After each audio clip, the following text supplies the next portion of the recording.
आज मैं लाई हूँ आप लोगों के लिए ऐसी यूनिक रेसिपी।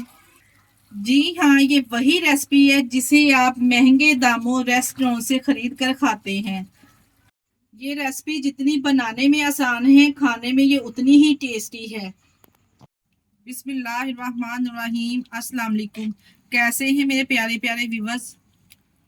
उम्मीद करती हूँ सब खैरियत से होंगे, खुशहाल होंगे। जहाँ भी रहें खुश रहें, आबाद रहें। आज लाई हूँ आप लोगों के लिए बहुत ही चटपटी करारी चिकन मकरोनी पास्ता की बहुत ही आसान और सिंपल रेसिपी, जिसको बनाने के लिए आप लोगों ने वीडियो को एंड तक देखना है। वीडियो अच्छी लगी वीडियो को लाइक और चैनल को लाजमी सब्सक्राइब कर दिया करें।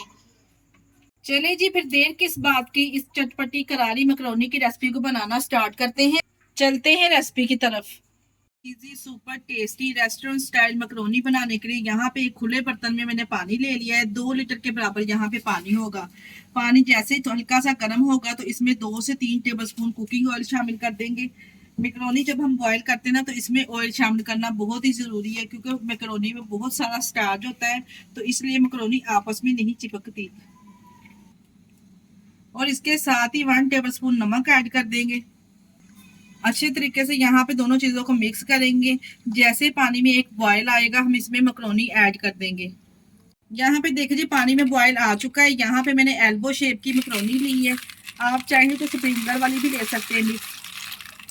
यहाँ पे देखिए जी, टोटल हमें 8 मिनट हो चुके हैं। मकरोनी यहाँ पे बॉयल हो चुकी है। मैं यहाँ पे आपको चेक करवा देती हूँ कि इस तरह से जब नाइफ की मदद से हम इसको तोड़ेंगे ना, तो ये आसानी से टूट जाए। तो इतनी ही यहाँ पे हमने मकरोनी को बॉयल करना है। अब यहाँ पे इसको किसी स्ट्रेनर में निकाल लेंगे और इसके ऊपर से हम ठंडा पानी डाल देंगे। यहाँ पे देखिए जी, कितनी शाइनी शाइनी सी मैकरोनी यहाँ पे बॉयल हुई है। अब यहाँ पे मैकरोनी को मैंने स्ट्रेनर में निकाल लिया है। 2 से 3 टेबलस्पून ना हम इसके ऊपर इस तरह से ऑयल लगा देंगे। ऑयल लगा के अच्छे तरीके से मिक्स कर लेंगे। ये ऑयल मैंने इसलिए लगाया है क्योंकि मैकरोनी को हमने पहले बॉयल कर लिया है, तो मैकरोनी इस तरह से आपस में चिपकेगी नहीं और बहुत ही शाइनी शाइनी सी बनके तैयार होगी इंशाल्लाह ताला। मैकरोनी को हमने रख दिया है। अब यहाँ पे इसका हम मजेदार सा मसाला तैयार करते हैं, जिसके लिए यहाँ पे एक कढ़ाई लेंगे। कढ़ाई में मैं आधा कप कुकिंग ऑयल शामिल कर रही हूँ। जैसे ही ऑयल यहाँ पे हल्का सा गर्म हुआ है, तो मैंने इसमें आधा चम्मच लहसुन का पेस्ट शामिल कर दिया है। अगर आप चाहें तो लहसुन चॉप करके भी इसमें शामिल कर सकते हैं। 20 से 30 सेकंड के लिए यहाँ पे लहसुन को मैंने अच्छे तरीके से भून लिया है, ताकि लहसुन का ना कच्चापन चला जाए। अब हम इसमें शामिल करेंगे प्याज। यहाँ पे मेरे पास 2 मीडियम साइज के प्याज है, जिसको हमने बड़ी कटिंग कर लेना है। अगर आप चाहें तो चॉप करके भी शामिल कर सकते हैं। यहाँ पे प्याज को हमने सॉफ्ट करना है 2 से 3 मिनट के लिए। यहाँ पे मैंने प्याज को लहसुन के साथ 3 मिनट के लिए अच्छे से भून लिया है और प्याज यहाँ पे सॉफ्ट हो चुकी है। अभी यहाँ पे मैं बोनलेस चिकन का इस्तेमाल करूंगी। आधा किलो यहाँ पे मेरे पास बोनलेस चिकन है, जिसको हमने छोटे हिस्सों में डिवाइड कर लिया है। अगर आप चाहें तो हड्डी वाला चिकन भी ऐड कर सकते हैं, जैसा आप पसंद करते हैं। यहाँ पे चिकन शामिल करेंगे। अच्छे तरीके से यहाँ पे हमने चिकन की बुनाई करनी है, जब तक चिकन का कलर चेंज ना हो जाए। अभी यहाँ पे आपको चिकन का कलर है जो पिंक पिंक नजर आ रहा है ना, जब तक ये व्हाइट ना हो जाए इतनी देर यहाँ पे हमने इसकी बुनाई करनी है। चिकन को देखे जी, यहाँ पे मैंने प्याज और लहसुन के साथ ना 5 मिनट के लिए अच्छे से फ्राई कर लिया है। चिकन का तमाम कलर यहाँ पे आप चेक कर सकते हैं, व्हाइट हो चुका है। अब हम इसमें कुछ स्पाइसेस ऐड करेंगे, जिसमें मैं शामिल करूंगी 1 टीस्पून नमक, और इसके साथ ही 1 टीस्पून कुटी हुई लाल मिर्च शामिल करेंगे। हाफ टी स्पून इसमें काली मिर्च शामिल करेंगे, और इसके अलावा हाफ टी स्पून साबुत सफेद जीरा ऐड करेंगे। और यहाँ पे मैं इसको जबरदस्त फ्लेवर देने के लिए 1 टीस्पून चिकन पाउडर ऐड कर रही हूँ। अगर आपके पास चिकन पाउडर नहीं है तो आप चिकन क्यूब्स लेके ना उसको तो छोटे छोटे हिस्सों में डिवाइड करके इसमें शामिल कर सकते हैं।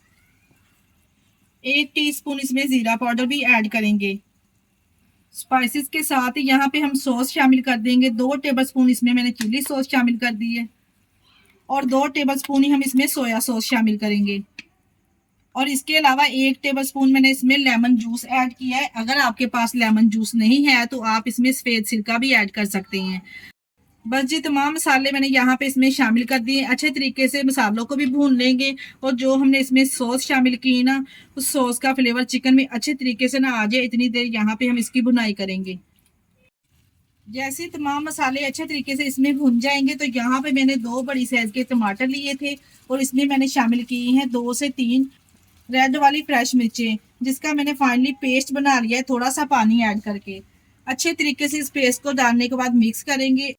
टमाटर के पेस्ट को यहाँ पे मैंने अच्छे तरीके से मिक्स कर दिया है। बस जी ऊपर से अब कवर करके ना हम 5 मिनट के लिए चिकन को पकाएंगे ताकि चिकन अच्छे से टेंडर हो जाए, और फ्लेम को यहाँ पे मीडियम कर देंगे। और इसमें पानी मैंने जरा भी ऐड नहीं किया क्योंकि चिकन भी अपना पानी छोड़ेगा और जो हमने टमाटर इसमें शामिल किए टमाटर भी अपना पानी छोड़ेंगे, तो इसी में चिकन अच्छे तरीके से टेंडर हो जाएगा। यहाँ पे टोटल मैंने 6 मिनट के बाद कवर को हटा लिया है। चिकन माशाल्लाह से अच्छे तरीके से यहाँ पे टेंडर हो चुका है। और यहाँ पे आपको अभी भी इसमें ग्रेवी थोड़ी बहुत नजर आ रही होगी। इसी स्टेज पर आप इसमें केचप शामिल कर सकते हैं, जो कि यहाँ पे मैंने शामिल नहीं की क्योंकि हमारे घर में केचप इस तरह से लाइक नहीं करते, तो मैंने इस तरह से इसमें शामिल नहीं की। अब हम इसमें वेजिटेबल शामिल करेंगे। वेजिटेबल में यहाँ पे मैंने ली है शिमला मिर्च, 2 अदद मीडियम साइज की शिमला मिर्च थी जिसको यहाँ पे मैंने क्यूब्स की शेप में कटिंग कर लिया है, और एक बड़ी साइज की टमाटर थी, इसके बीज निकाल के इसकी भी कटिंग कर ली है। आप इसमें बंद गोभी का इस्तेमाल भी कर सकते हैं। वेजिटेबल शामिल करने के बाद अच्छे तरीके से यहाँ पे मिक्स करेंगे और दोबारा से 2 मिनट के लिए कवर करके पकाएंगे ताकि जो वेजिटेबल है इसमें थोड़ी सी सॉफ्ट हो जाए। ज्यादा इसको सॉफ्ट नहीं करेंगे, हल्का हल्का सा इसमें क्रंच रहेगा ना, तो खाने में ये बहुत टेस्टी लगेगी। यहाँ पे देख लीजिए 2 से 3 मिनट के लिए सब्जियों को भी मैंने चिकन के साथ अच्छे से फ्राई कर लिया है। सब्जियां यहाँ पे हल्की सी सॉफ्ट हो चुकी हैं, और यहाँ पे आपको इसमें हल्की हल्की सी ग्रेवी नजर आ रही ना, इस तरह की ग्रेवी हमने रखनी है। ये क्यों रखनी है, क्योंकि अगर इस तरह से हम ग्रेवी रखेंगे ना तो आपकी जो मैकरोनी पास्ता है ना वो बड़ा ही सॉसी बन के तैयार होगा और खाने में बहुत टेस्टी लगेगा। और यहाँ पे जो हमने मैकरोनी को बॉयल करके रखा था ना, देखा जी आपस में ये जरा भी नहीं चिपकी, इसीलिए यहाँ पे मैंने इसमें ऑयल शामिल किया था। मैक्रोनी शामिल करने के बाद अच्छे तरीके से यहाँ पे हम इसको मिक्स करेंगे ताकि जो मसाला है मैक्रोनी के साथ अच्छे से मिक्स हो जाए और मैक्रोनी में अच्छा फ्लेवर आए। ये मैक्रोनी पास्ता इतना जबरदस्त बनके तैयार होता है ना, यकीन जानिए इसको बनाना भी बहुत ही आसान है। जो आज की नई सीखने वाली बच्चियां हैं ना, बहुत ही झटपट से इस रेसिपी को बना सकती हैं। आपको पता है कि आजकल की बच्चियां ऐसी चीजें बहुत ही लाइक करती हैं, और इसकी सबसे मजे की बात यह है कि ये मिनटों में बनके तैयार हो जाती है।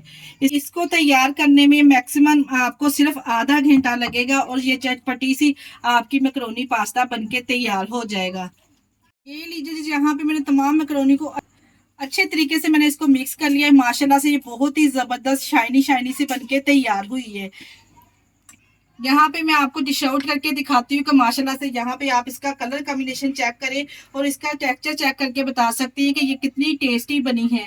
बहुत ही कम इंग्रेडिएंट्स में और अपने किचन में मौजूद मसालों के साथ आप बिल्कुल रेस्टोरेंट स्टाइल ये मैक्रोनी घर पे तैयार कर सकती हैं।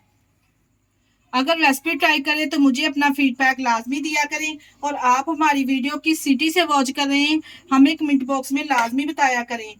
इसी स्टेज पर अगर आपको हमारी वीडियो जरा सी भी अच्छी लग रही है तो आप लोगों से मेरी गुजारिश है कि प्लीज हमारी वीडियो को लाइक और चैनल को लाजमी सब्सक्राइब कर दिया करें, अपने अजीजों में रिश्तेदारों में भी शेयर कर दिया करें। इसके साथ ही मुझे दीजिए इजाजत, अपना बहुत सारा ख्याल रखिएगा और हमें दुआओं में याद रखिएगा। हमारे चैनल को लाइक और सब्सक्राइब करना ना भूलिएगा। ओके, अल्लाह हाफिज।